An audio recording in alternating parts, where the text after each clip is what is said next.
First, there was a re-airing of an interview that Krista Tippett did of the poet Naomi Shihab Nye on the On Being radio show. And Naomi read her poem, Kindness, during the interview. As I know now, that's a very popular poem about sorrow and loss, but it was new to me when I heard it. Secondly, I recently had the occasion to revisit some of Dainin Katagiri Roshi's teachings on compassion, and particularly the suffering and sadness aspect of compassion. And third, yesterday was the 1-year anniversary of Zen Center shutting down in response to the global pandemic. Since then, worldwide, at least 2.5 million people have died. And in this country, 1 out of every 3 people knows someone who died from the coronavirus. I think in this year that we've all been through an evolutionary process and been changed in some way by it. None of us are the people that we were a year ago. Well, the pandemic isn't over, of course, but now there is a sense that we're moving on. And that feels good. And I hope that life will be better for everyone. But I'm also aware that there are aspects of my lifestyle that I've had right now during this year that I will miss. Things like the simplicity of the life that I've been leading. That's not going to last. Things are going to be different. But there's something in me that wants to take a pause just for a moment to honor the inherent sadness and suffering in human life, and to let it tenderize me a little bit in understanding how life is for human beings. So the title of my talk today is 3 Sadnesses. And if you just excuse me for a second. Okay, that's better. So the first sadness is radical or root suffering. When we start to study Buddhist teachings, the first thing we usually hear about is the noble truth of suffering. Sometimes I wish that our teaching would begin with the noble truth of our inborn Buddha nature. But I do understand that starting with that teaching might not be understood properly if suffering did not come first.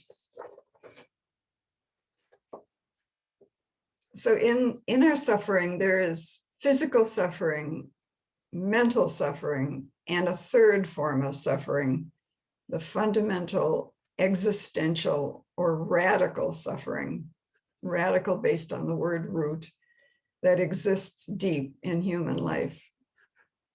It is something much deeper than physical or mental suffering. To be human is to bear an innate sadness. The Buddha said, life is characterized by suffering because there is always a kind of silent lamentation inside. We usually refer to suffering with the Sanskrit word dukkha. But dukkha is a very difficult word to translate.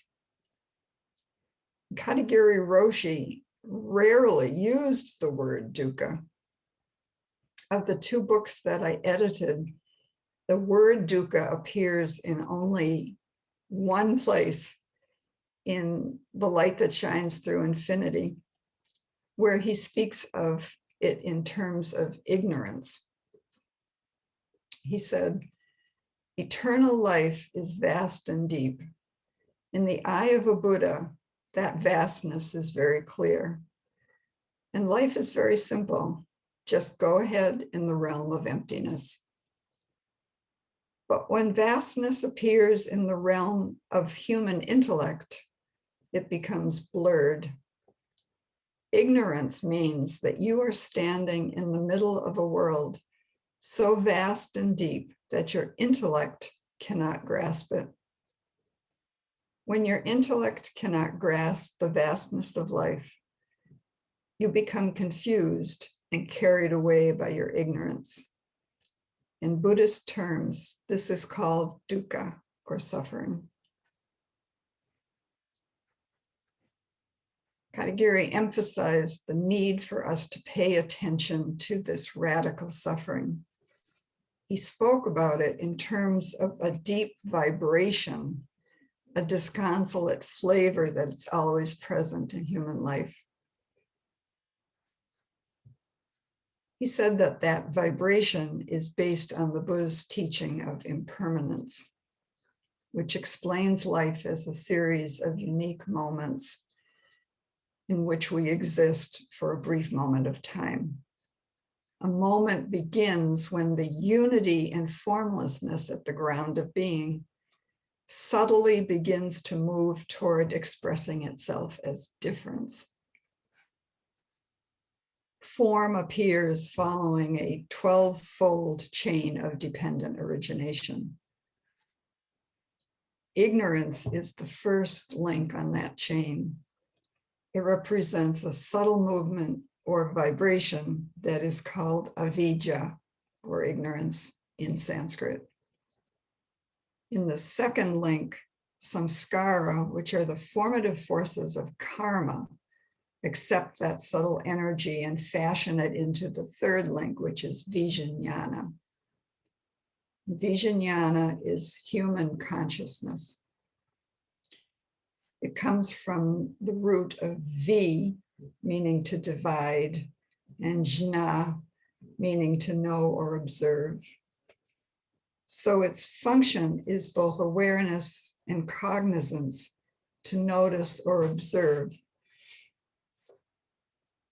So although the essential nature of reality is that it's indivisible, the discriminating human mind produced by vijnana identifies itself as the observer, who is separate from the things that she observes.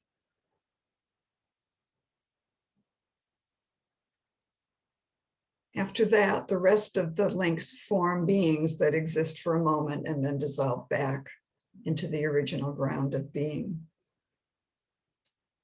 Vijnana is important to understand because the sadness it imposes on us comes from a kind of veil or forgetting of the truth that our individual existence is part of something whole. Sadness appears because although we exist within the unity of Buddha expressed as Buddha nature, whenever we reflect on ourselves through the separating function of human consciousness, we feel that something is missing or lost, and we are incomplete. That sense of lack is the basis of the grasping or thirsting desires that trouble our lives, such as the fear of inadequacy or the longing for affirmation. But fortunately, our inborn Buddha nature sends out little beacons or messages about its existence. And if we're open to receiving them, we start to imagine the possibility of finding a way to experience ourselves as whole. Then the silent lamentation deep inside us becomes a calling to embark on a spiritual practice to find out who we really are. Katagiri Roshi had the slogan, "Relax your frontal lobe." In our brains, the prefrontal cortex includes the cerebral cortex and is responsible for our cognitive processes. maybe we could match that up with Vijnana and think of that when we practice Zazen. Let go of our self-centeredness, open ourselves to the spaciousness of our original unity. Let the universal life force restore us to wholeness. Katagiri said it this way: to do this, all you have to do is settle down on the ground of human life and depend on that sadness to be there. Accept it. Deal with sadness. Try to deepen your life again and again. Accepting our separation and using it to move beyond separation is the practice of deepening ourselves. Finally, there's experience of relief. Everything is arising within you as Buddha. The writer Bethany Webster said, "The willingness to feel our essential aloneness carves out a great depth within us that can hold a vast field of love." I'm going to move on to another sadness, but first, here's a haiku poem. This has been my companion in my Zen practice for so long that I don't know where I found it originally. It's written by Taneda Santoka, who lived from 1882 to 1940. He was a wandering poet and ascetic Zen priest for the last 15 years of his life. And this is my way of reminding myself to practice with the sadnesses that come my way.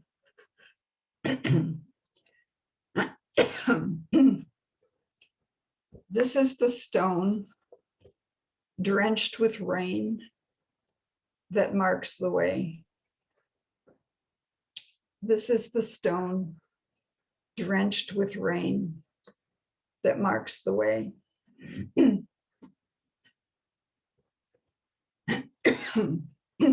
Excuse me.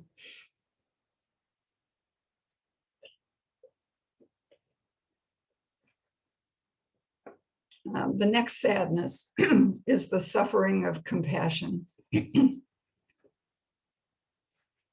When Katagiri Roshi taught compassion, he said that the word compassion consists of two terms, Maitri and Karuna. Maitri is friendliness or kindness, and Karuna is sadness or moaning. This definition is a little confusing, but it turns out that in Japanese, the word for compassion, jihi, which I would spell Jihi, is composed of two Chinese characters. Ji is the character for the desire to give happiness to all beings, and he is the character for sadness. Some people say karuna is defined as the desire to relieve others' sadness, but I don't think Katagiri Roshi understood it that way. Katagiri said, "Ever since I became a monk, I wanted to know why there is sadness in compassion instead of just kindness. I didn't understand it. Finally, I learned that to understand it, you have to taste that sadness." And then he went on to say, karuna is not the sadness, pain, or suffering produced by your human consciousness or physical senses. It is a deeper sense of pain or pensiveness, a very deep and limitless moan that is beyond words. It is always in our hearts, but nobody can express it. That moan comes from a disconsolate irritation in the bottom of your life. It comes from wanting to get something, wanting to know something.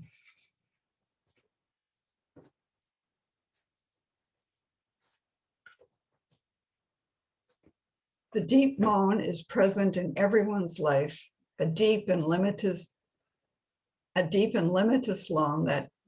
that is beyond words, coming from the bottom of your life. Everyone has this moan because we want to know something more than our intellectual understanding of human life. That is why we practice. I don't know if there is exactly a difference between the feeling that he's describing as deep moaning and what he described as the radical suffering at the bottom of human life. But practicing with dukkha was about the pain that moves you from the surface of your life to a deeper place in your life where you can feel the relief of connection and grow in wisdom. But here in the moaning part, he's saying it's when you experience oneness that you realize how deeply your consciousness is vibrating, constantly creating a gap between you and eternity, constantly separating you from others. And a deep moan of sadness arises in the depth of your life. This is Katagiri's voice. I think we can understand karuna as that moaning. So this moan is not about seeking oneness, it's about finding it. And from that viewpoint, seeing how clearly our human consciousness operates to keep that awareness hidden from us. And it's also about being aware that you have to return to living in the human world and accepting the conditions it imposes on you, including having a human consciousness.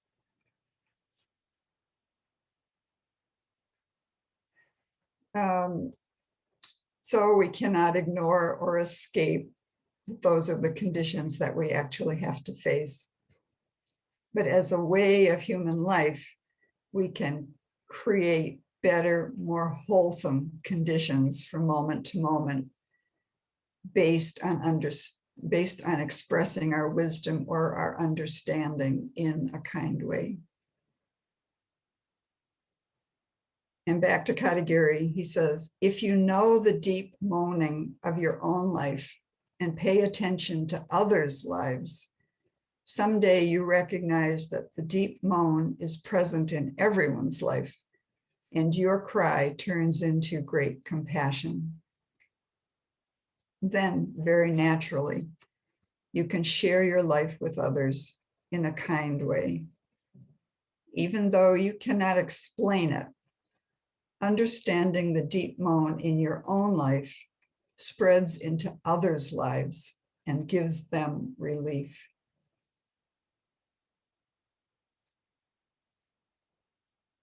So resuming the everyday life of a compassionate bodhisattva means accepting that you live in a state of separation, which is a sadness, but also creates an opportunity to open your life to others.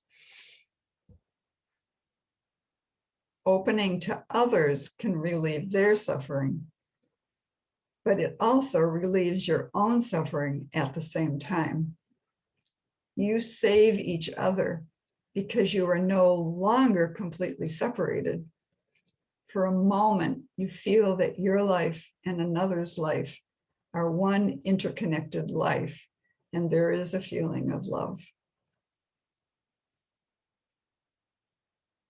This teaching on giving kindness to suffering encourages us to not look away from the deep sadness of life, but to see it from a broader point of view. Then we can accept it and use it and follow it back to the truth that is always present and available to us as our Buddha nature. Then we can think of compassion as a practical way of expressing Buddha nature in the human world and respond to things from a deep spirit of togetherness. And as an example of what living like that looks like, I want to tell you a story that I read in the newspaper about Hennepin County Judge Kevin Burke. Kevin was the longest serving judge on Minnesota's district court bench, and he was nationally known and admired when he retired last September after serving for 36 years on the Hennepin County Court. He worked for many ways to make the judicial system work better for everyone. One of his accomplishments was creating the groundbreaking drug court that steered defendants into court-supervised treatment rather than sending them to prison.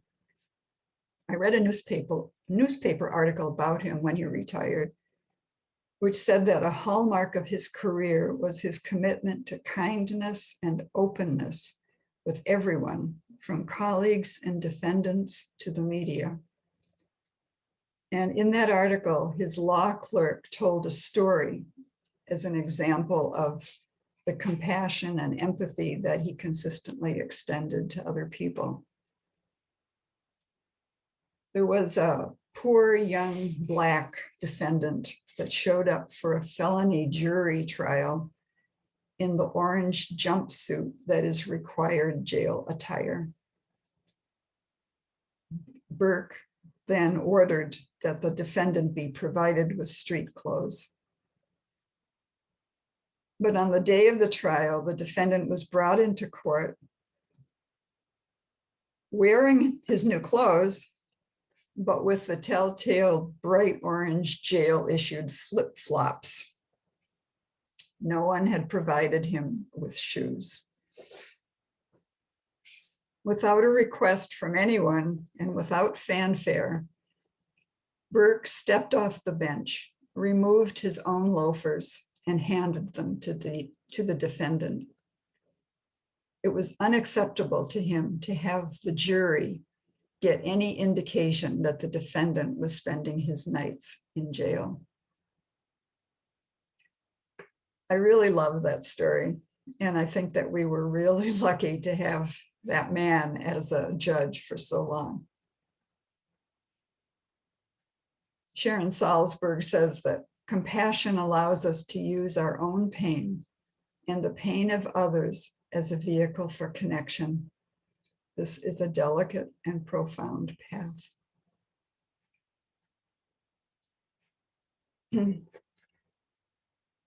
The third sadness I want to say something about is grief.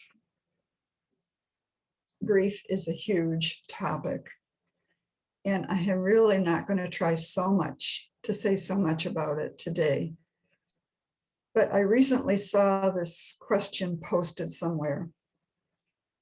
When someone dies, am I grieving more for myself than for the person whose life has ended? I started thinking about grief as more than the loss of a person, but as the loss of the possibility for something else to exist for us. We might lose someone who saw you in the way you wanted to be seen. And now, will anyone see you that way? Will you be able to see yourself that way? You might lose a future self that you imagined that you would be or could be based on having that person in your life. Or you might lose the happiness and companionship or support that you thought you would have in future circumstances based on that person in your life. My favorite advice columnist, Carolyn Hacks, wrote, "The heart of everything we cry about is what may have been." For example, she says, "It's normal and common for surviving children to grieve both the parent they had and the parent they wish they had had." I experienced something like this when I watched the broadcast TV show, This Is Us. It's a popular and sensitive multi-generational family drama that I follow faithfully. When I see the emotional depth and mutual recognition that passes between the characters within their familial and marriage relationships, I become aware of things that I didn't experience in certain important relationships in my life.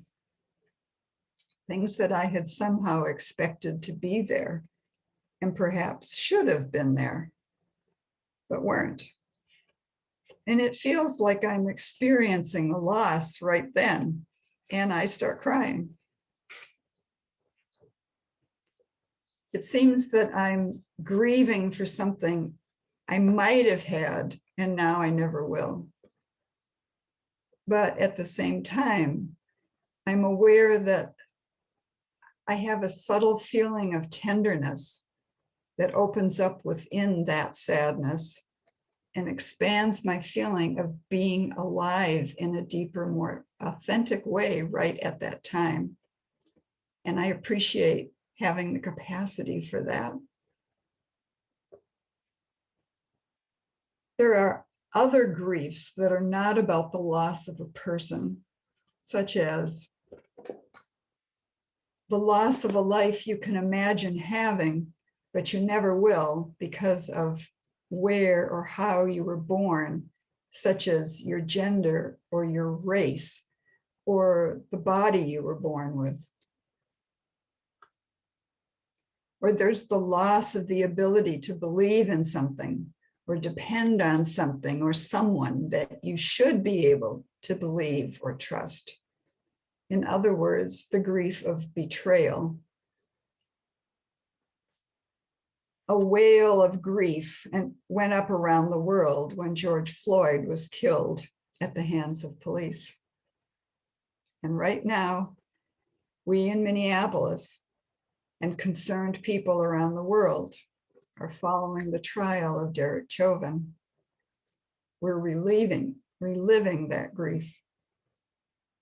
There is anger, of course, but also a very clear, deep, and profound sadness at the way things are in this country. And here I want to read the poem Kindness by Naomi Shahid Nye that I heard for the first time last week. Because in it, I think we can see kindness and sadness intermingled, just as Katagiri Roshi described it. And this poem speaks to me about moments when everything falls apart and then taking it all in and finding or feeling a way forward. And the backstory to this poem is that Naomi and her husband were on their honeymoon in Popayan, Colombia. One day while they were riding on a bus, they were robbed of everything. And someone else on the bus was killed. They were left with literally nothing. No money, no passports. Everything was gone. So what do you do? Shahid Nye said, a man came up to us on the street and was simply kind and just looked at us. I guess he could see the disarray in our faces. And he just asked us in Spanish, what happened to you? And we tried to tell him, and he listened to us and he looked so sad. And he said, "I'm very sorry. I'm very, very sorry that happened." And he went on his way. She said, "We went back to this little plaza and I sat down. And all I had was the notebook in my back pocket and a pencil. And my husband was going to hitchhike off to Cali, a larger city, to sort things out. And I was going to stay here alone." I sat there alone in a bit of a panic, night coming on, trying to figure out what I was going to do.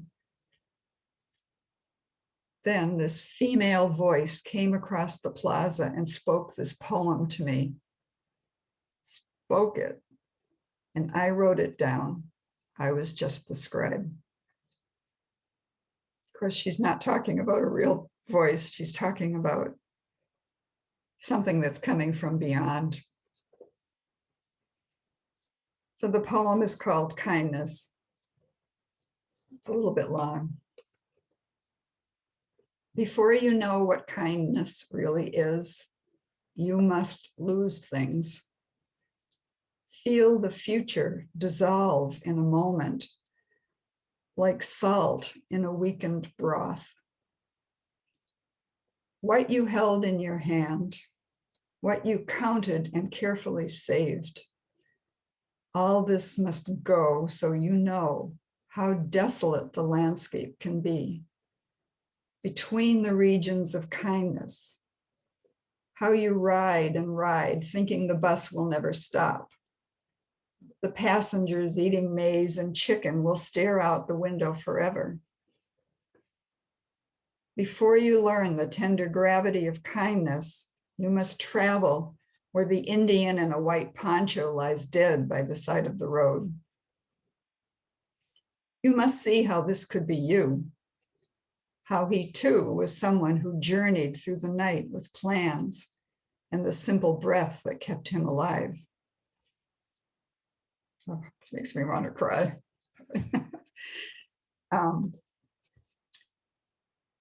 Before you know kindness as the deepest thing inside, you must know sorrow as the other deepest thing. You must wake up with sorrow. You must speak to it till your voice catches the thread of all sorrows and you see the size of the cloth.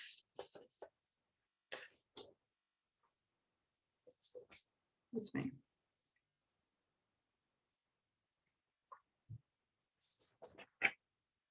Then it is only kindness that makes sense anymore. Only kindness that ties your shoes and sends you out into the day to gaze at bread. Only kindness that raises its head from the crowd of the world to say, "It is I you have been looking for," and then goes with you everywhere, like a shadow or a friend.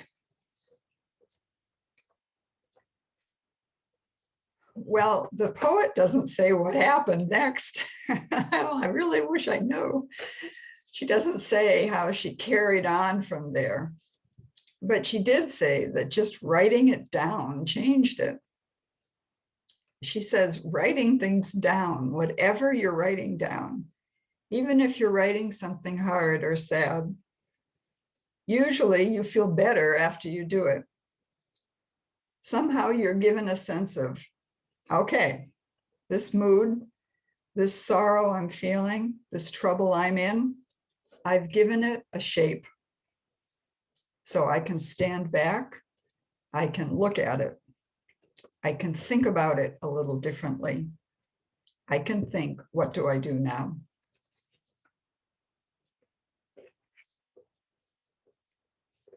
So I just want to end by saying this thought that we can hold suffering, sadness, or griefs of all kinds in a kind of liminal or threshold space that takes us closer to knowing what is true and shows us how to be a true human being.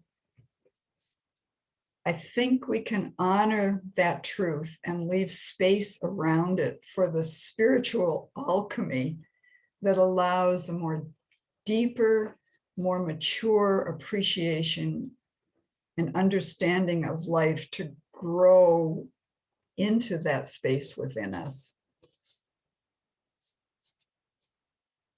So that's my wish for all of us. And that's what I have to say to you today. Thank you.